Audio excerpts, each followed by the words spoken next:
بسم اللہ الرحمن الرحیم۔ السلام علیکم۔ آپ دیکھ رہے ہیں ڈی ڈی پی اینالیٹیکا۔ اس وقت عمران خان کی لانگ مارچ زور شور سے جاری ہے۔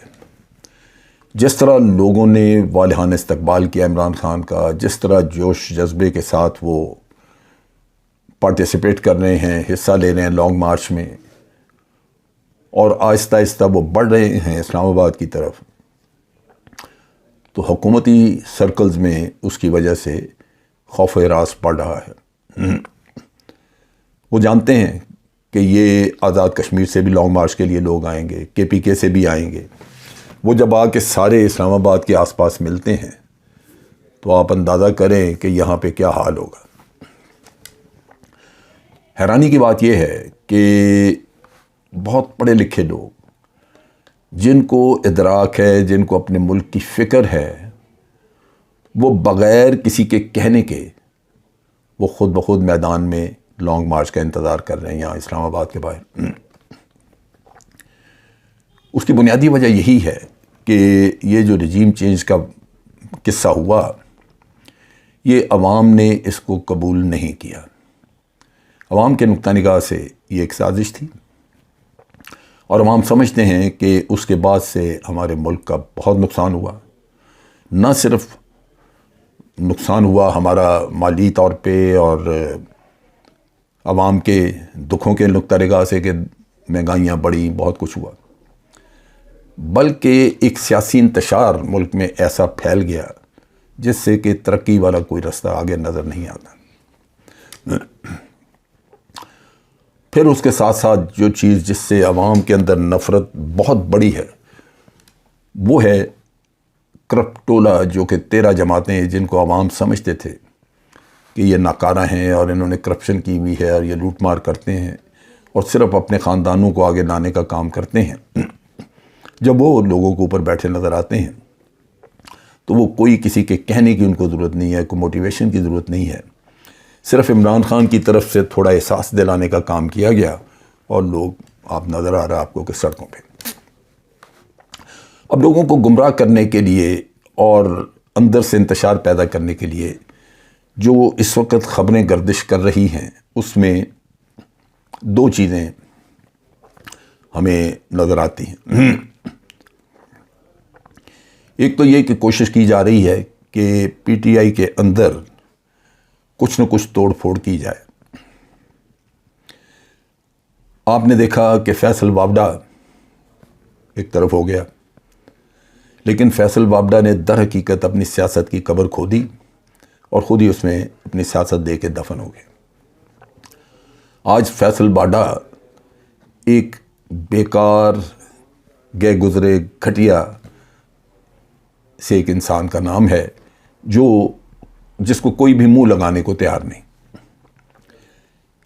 یہ وہ خوف ہے جس کی وجہ سے لوگ ٹوٹ نہیں رہے، ورنہ حکومت کی سر توڑ کوششیں ہیں کہ کسی طرح پنجاب کی گورنمنٹ گرائی جائے۔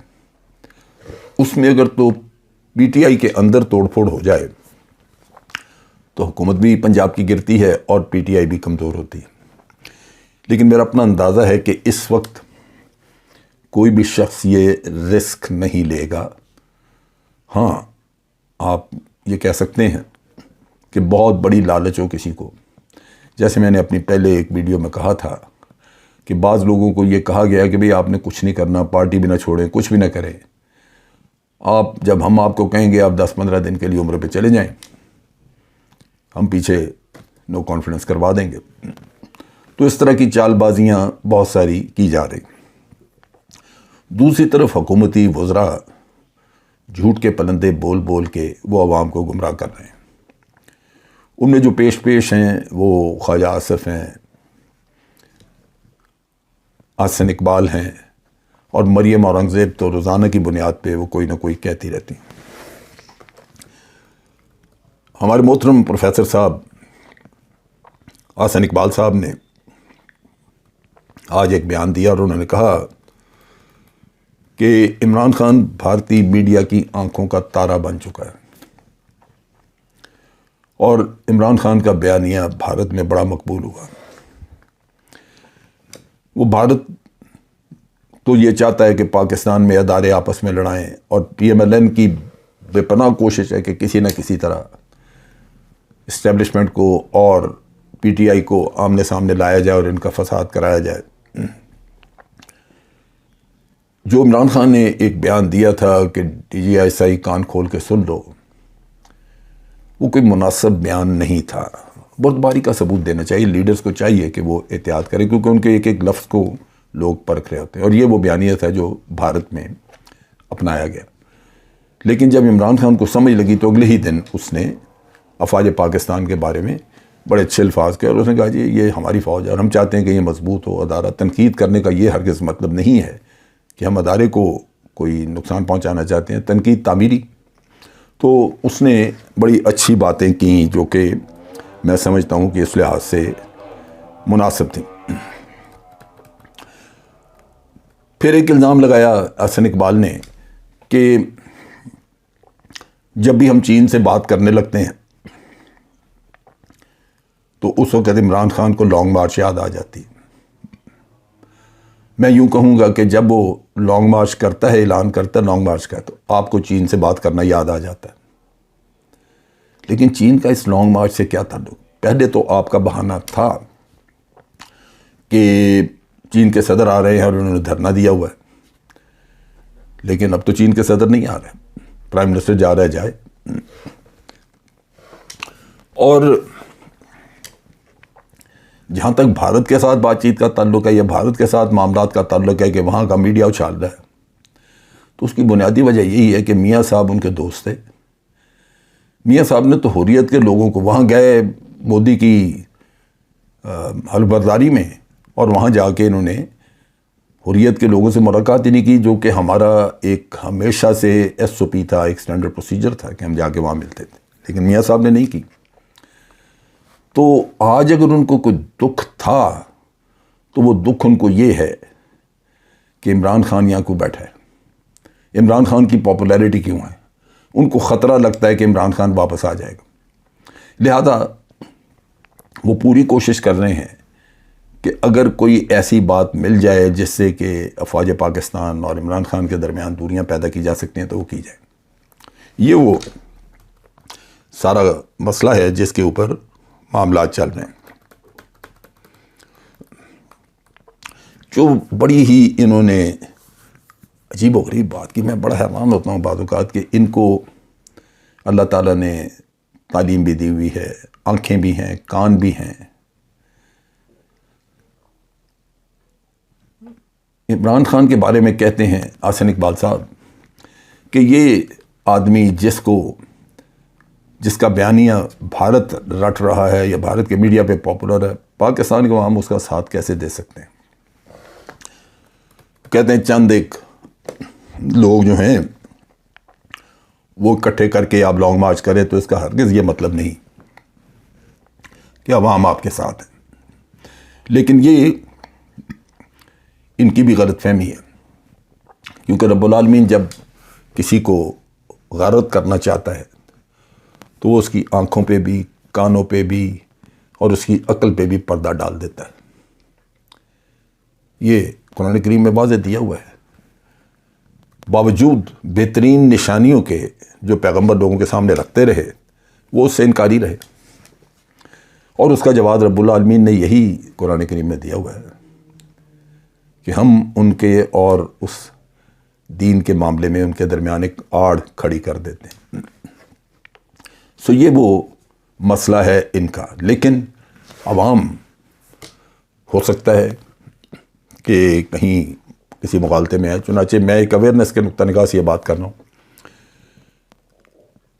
پوری کوشش کریں گے پارٹی کو اندر سے توڑنے کی، لیکن میرا نہیں خیال کہ یہ ٹوٹ سکے، اور عوام کو اس طرح گمراہ کرنے کی کوشش کریں گے بھارت کے نام پہ، اور میرا خیال ہے وہ وقت گزر چکا جب عوام اس طرح کی فضول باتیں سنتے تھے۔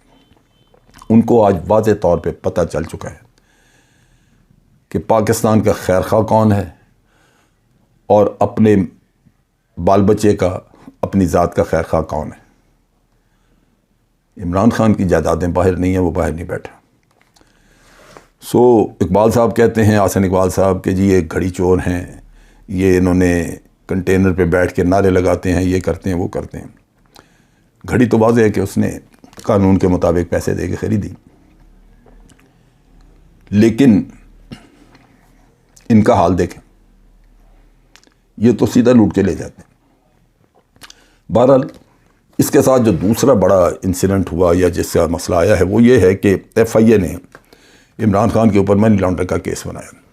یہ وہی ایف آئی اے بدنام زمانہ جس نے جا کے عدالت میں ایک ثابت شدہ کیس جس میں 11 روپے کی کرپشن، منی لانڈرنگ شہباز شریف اور اس کے کنبے کی تھی، خود تحقیق کی اور کہا کہ جناب سارے شواہد موجود ہیں.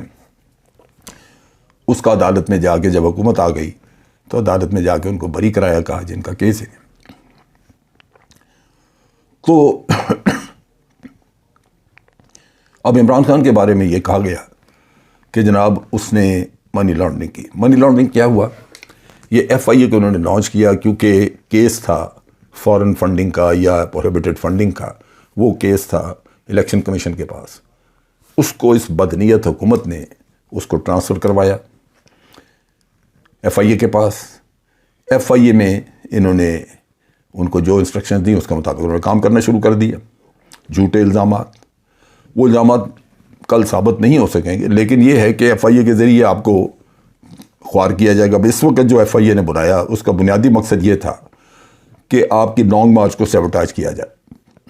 کراچی میں کراچی بلوایا کہ جناب آپ کراچی آئے اور ادھر ایف آئی اے کے آفس میں پیش. عمران خان نہیں گئے. اب انہوں نے کہنا شروع کیا کہ جی اب ہم نیا لائے عمل طے کر رہے ہیں اور چونکہ وہ بنانے پہ نہیں آئے لہذا اب ہو سکتا ہے کہ ان کو اریسٹ کر دیا جائے. پہلی بات تو یہ ہے کہ میرا نہیں خیال کہ لانگ مارچ کے درمیان کوئی ہمت کر سکتا ہے عمران خان کو اریسٹ کرنے کی، لیکن اگر یہ کوشش کرے تو لازمی بات ہے کہ فساد بڑھے گا. ان لوگوں کو اپنی ناجائز حکومت بچانے کی اتنی پریشانی ہے کہ یہ بالکل اس سوچ میں اندھے ہو چکے ہیں اور ہر معاملہ کر گزرنے کو تیار ہے. نتیجہ یہ کہ اس سے کل فساد اور خون خرابہ ہو وہاں پہ، اور پھر آپ اس کا کہیں کہ جناب ہم نے تو کہا تھا کہ لانگ مارچ میں خون خرابہ ہوگا، تو یہ قصور تو آپ کا ہے. اب ایف آئی اے پیچھے لگی ہوئی ہے اور انڈیکیشن انہوں نے دی ہے کہ ہم عمران خان کو گرفتار کرنا چاہیں گے، جو میں سمجھتا ہوں کہ مناسب نہیں ہے اور ہو سکتا ہے کہ اس کی وجہ سے فساد بڑھے وہاں پہ. لیکن مجھے لگتا یہ ہے کہ رانا ثناء اللہ جس کے نیچے ایف آئی اے آتی ہے وہ فساد پھیلانے پہ تلا ہوا ہے. دیکھتے ہیں عقل حاوی ہوتی ہے یا بدماشی. جو بھی ہوا عوام اس کا بھرپور جواب دیں گے. آج کے لیے اتنا ہی. افواج پاکستان زندہ باد، پاکستان پائندہ باد.